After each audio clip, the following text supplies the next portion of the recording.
If you're looking to optimize your mortgage rate, listen up. It's not as simple and straightforward as it should be. So I presume if you haven't done this before, you look at the website of whatever lender, you see a rate, and that's your rate. Well, we all know that's not correct because, of course, you negotiate. But actually, beyond negotiation, there's a few other levers that are very important to understand. What is the most you can optimize a rate? And a bunch of them you probably haven't heard about. So I'm going to walk into 4 things. Number 1, the pre-approval rate, which is generally higher. The live deal rate, which is generally lower. Then the negotiated rate based off competitor leverage and also where the market is. And lastly, where the bond yields are. That's very important. So without further ado, let's get into it. Let's talk about a pre-approval. So when you're pre-approved, generally, this is before you're actually putting offers on properties. They basically say, hey, if you were to find a property tomorrow, here is the rate we would give you at an absolute maximum. That's not the final rate. So you're getting a pre-approval rate, which by the way is generally 0.2 higher than the actual rate when you have a live offer. And I'll get into that next. So pre-approvals, basically you talk to a broker, could be someone at the branch.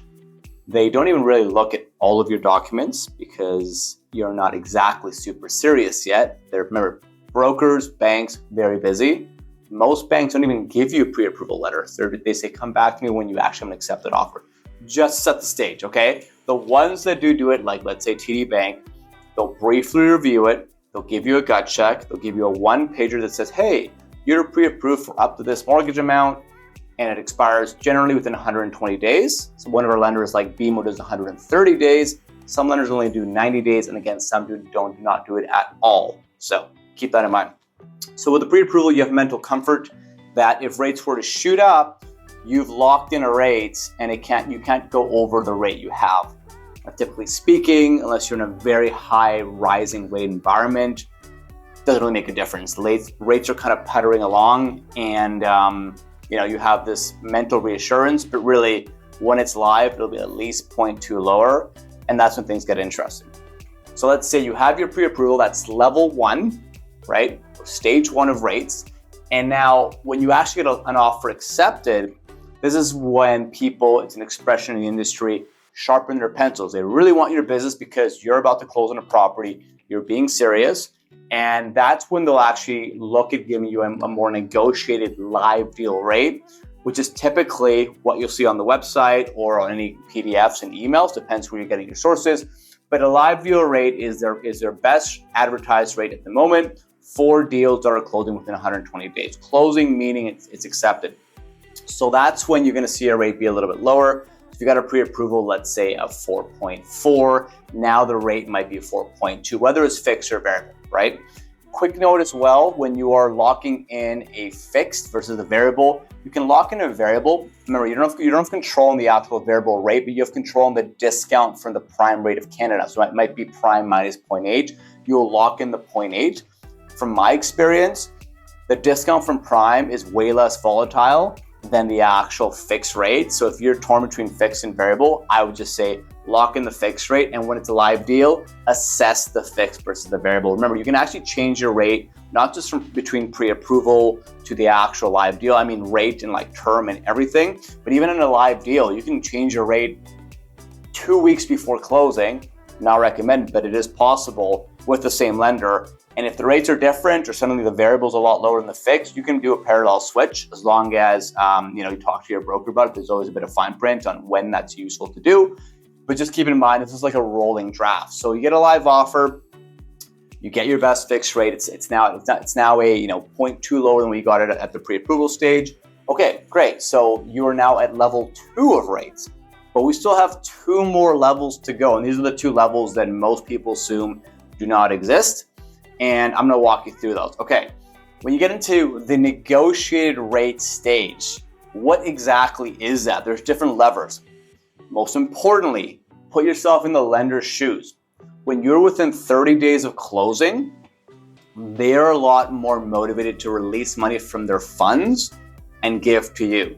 So typically speaking, you can get a lower rate if you're within 30 days of closing. So if you got an approval when you were 90 days away, talk to your broker within 30 days, see if there's room to negotiate. That's really important.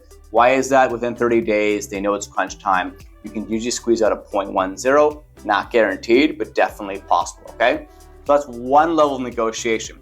The other one, of course, if you happen to have the approval of a competitor lender and it says your name and the rate and the closing date, that can be leveraged for your broker. So by all means, bring that over if you have it, if it's worth getting the extra credit check, not always. So that's another lever beyond being within 30 days. And also super randomly, it could be end of December or typically before spring are cycles when lenders are trying to get rid of their original funds of money. Remember, they usually have investors that have cycles and when they want their money back. Typically December and March when I see the most promotions. So if they just happen to have too much money in their fund or their balance sheet, if they're a bank, they're lending from their own money, they may give an extra promotion to get rid of that tranche of money and then promote the other one. So there's all these different levers you have to understand as someone almost in the business to understand when do you as a consumer have leverage on rate? Well, these are levers that are very important. Okay, let's talk about the last and final layer here. And actually, this is completely out of our control. The last layer is the bond yields. So if you didn't know this, with fixed rates, they're very much tied to the bond market and the bond yields, out in the US. Well, in Canada, influenced by the US. So when the bond yield goes down, so the return the bonds give, fixed rates follow that.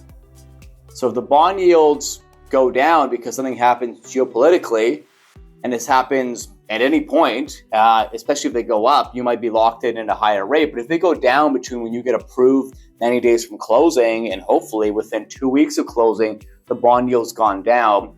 The keyword for this is called a float down. Your broker can float your rate down without a penalty or any headaches. So talk to your broker about a float down, especially if you're watching the bond yield and you see it's gone down between when they approved you and when you're getting closer to your closing date. That's another lever there. And there's always a few others that come up, but really those are the main categories. So again, if you're assuming that, the rate you get at a pre-approval, if you say, why is it so high? Why is it much higher than what the broker promised me or what I see online? Remember, lenders, the ones that give pre-approvals, will always add a buffer to their pre-approval rate because that's basically a way that they, don't shoot themselves in the foot. They want to make sure that they don't promise you a very low rate. They know you're early in the game to buying a place, but they'll give you some mental reassurance you can't go above that pre-approval rate, okay? And by the way, you can get that rate refreshed every 120 days if you don't find a home.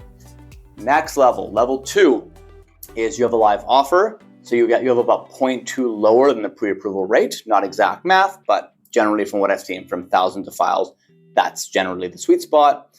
And then let's say you are now within 30 days of closing and you have a negotiated rate elsewhere that likely your broker is doing for you, by the way. That's what we do. So you can focus on just closing on your home, packing your stuff. And then lastly, did the bond yield change or go down? And you can get a float down. Ideally, your broker's proactive about this. If they're not, huge red flag. And especially the bank, they will not be proactive on floating you down or redoing your rate. So it's on you. It's on you or me and you, okay?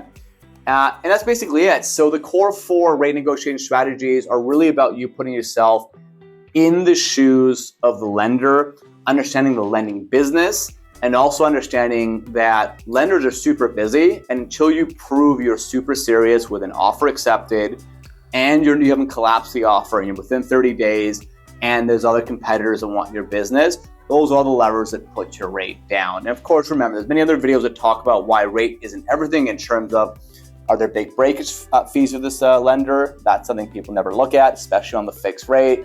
How are your prepayment privileges? Don't forget about those. RBC has 10% prepayment privileges. Well, great. If you want to pay off more than that, then there's a huge penalty if you do that. And the way you reduce your principal and have the least amount of interest gouged from your bank account is going to be prepayments or strategies like the Smith maneuver. And there's many other things you can do. But if you're of the proactive type, this has to be a versatile product. But again, today's just about optimizing rate, assuming there's little fine print and good features that are advantageous for you saving on taxes and on interest charges.